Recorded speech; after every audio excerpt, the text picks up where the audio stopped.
Hey there, welcome to the official Jets podcast. We are presented as always by WynnBET. Betting is a team sport. Bet together at WynnBET. We're going to break tradition here a little bit this week. Throughout the season, I sit down with Jets head coach Robert Saleh in a weekly spot that appears on CBS.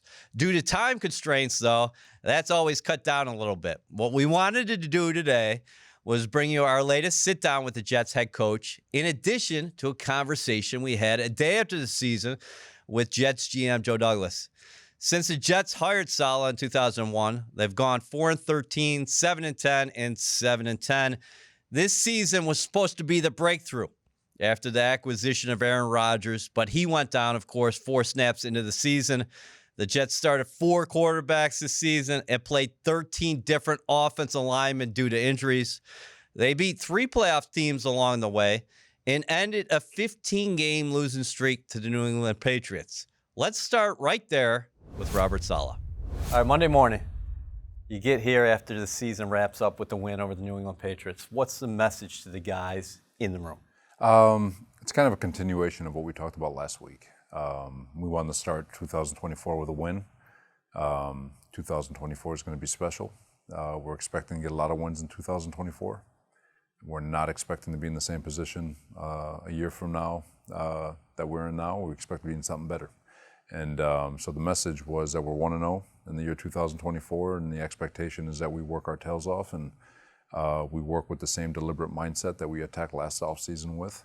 And when the time comes to put ourselves in position to go 2-0, we're prepared to do it. How are you going to use that adversity that you face in 2023 as a positive in 2024? There's a lot of positives.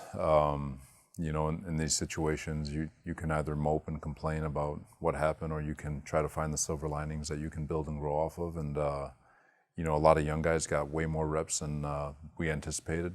And because of it, we feel like we've got some guys that we can build off of. When you look at guys like Xavier Gibson and Jason Brownlee and Carter Warren, Joe Tippmann had a wonderful year. Ruckert took a big step.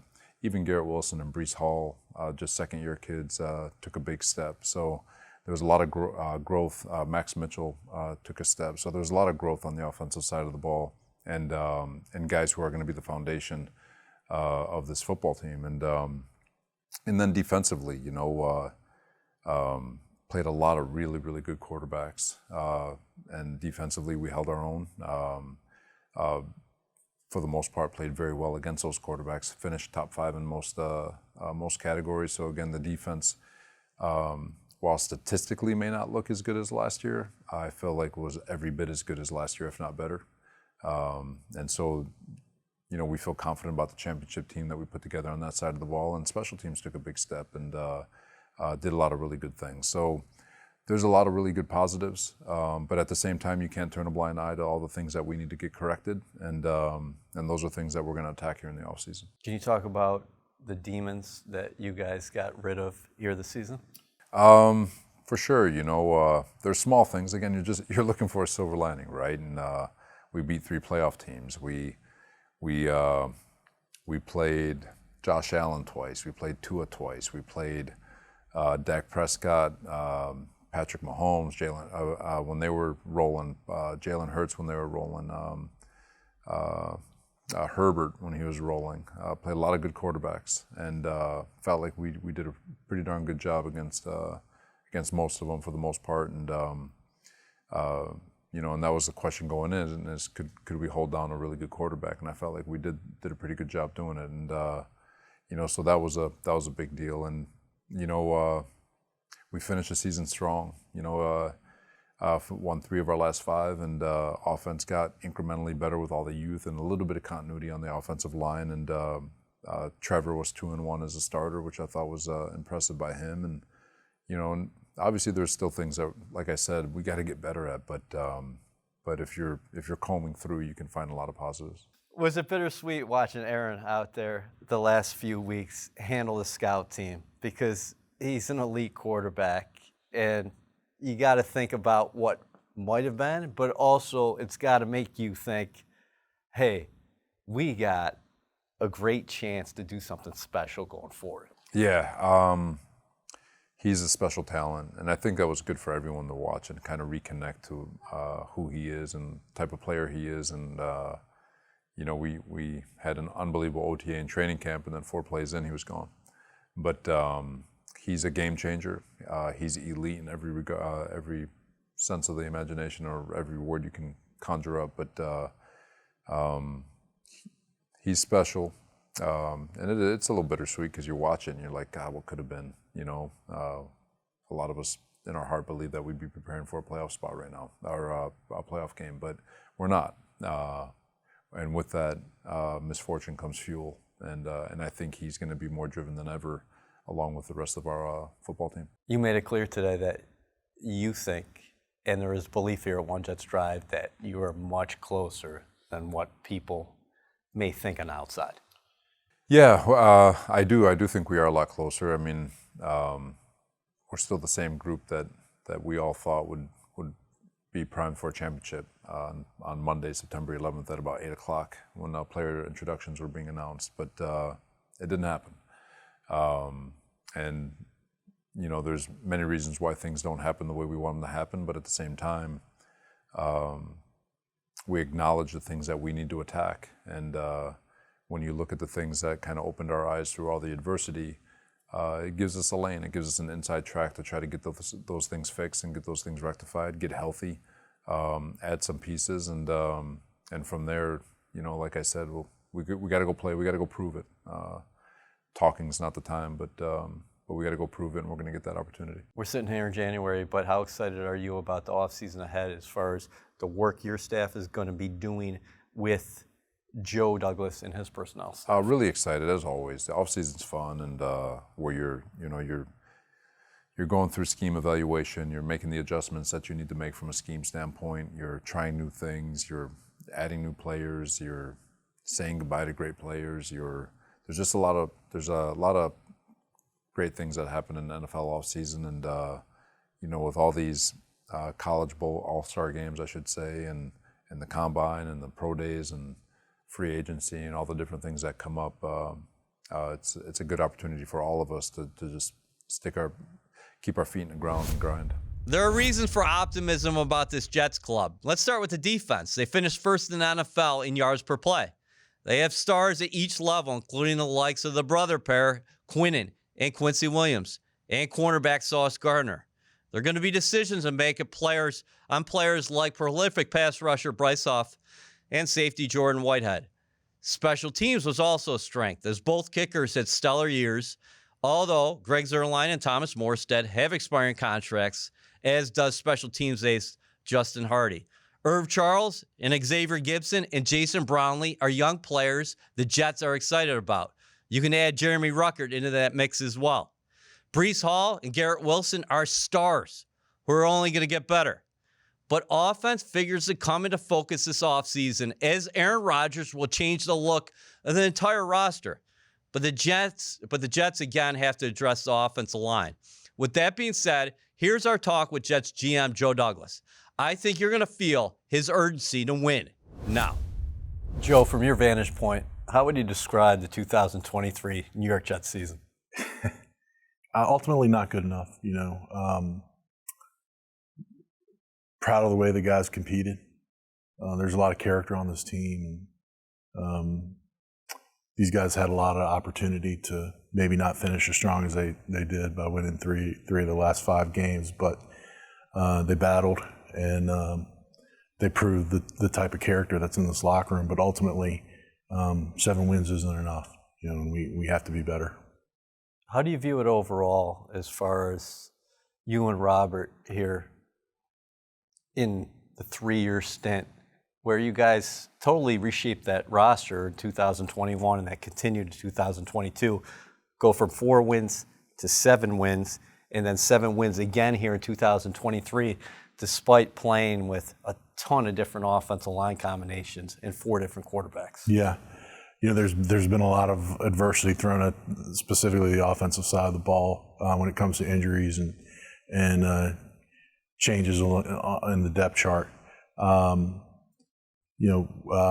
This team's battled. They've battled through a lot, and ultimately, you don't want the adversity to define the season. You want the definition of the season to be us overcoming it. So I think that's the next step. Is I think we've all the last 2 years experienced setbacks, experienced the adversity, and now next year's probably one of the only guarantees you'll have is that there will be some sort of adversity in any season. So now we're going to be equipped to overcome it, and we're going to win games next year. How can this group specifically grow from what happened in 2023 when you're talking about adversity? Yeah, well, I think a lot of young players were able to get valuable experience. You talk about guys like Xavier Gibson and Jason Brownlee, Joe Tippmann. A lot of young players really had opportunities that they may not otherwise have because of injuries, and so a lot of those guys made the most of their opportunities. And so that experience that some of these offensive players had as young players is similar to some of the experience that our young defensive players had in Robert's first year and on the defensive side of the ball. And so that helped be a springboard for the defense's success moving forward. What did you think about the defense's performance throughout the year? Because this was a group that often didn't play with the lead. Often you guys were in the second half and they were forced to play from behind. But with that being said, they still put up very good numbers across the board. Oh, yeah, it's amazing. It's amazing the job that Robert, Brick, our defensive staff did. And the players. I mean, these guys, their competitive nature, their will to win. You see it every snap. I mean, these guys battle, and they play fast, they play tough, they play hard. They embody the heart, mind, fist mentality that Robert and Brick set forth. What was your reaction to Quincy Williams being voted team MVP by the guys in the room? That was exciting because you know how much effort that Quincy puts in, how much work, and to see all of that hard work and determination manifest itself this year and the year that he had, a Pro Bowl caliber year, all pro caliber year, in my opinion. I'm sure it was gratifying to him, and what a great success story for him after getting drafted in the league. Being cut by the team that drafted him, and then being voted team MVP by his peers. Unbelievable. Fantastic story.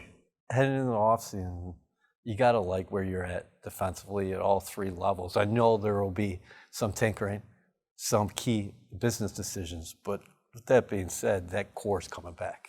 Yeah, we've got a lot of good core players coming back. So I think it's important for us to get into the lab and determine, okay, what were the exact reasons why certain decisions didn't work, pinpoint the exact reasons why some of them did, move forward, make the best decisions that we can make in terms of adding quality players, quality people to the depth chart, and then going out and winning games. When you watched Aaron Rodgers out there in the practice field down the stretch, running scout team, did it go through your mind what could have been?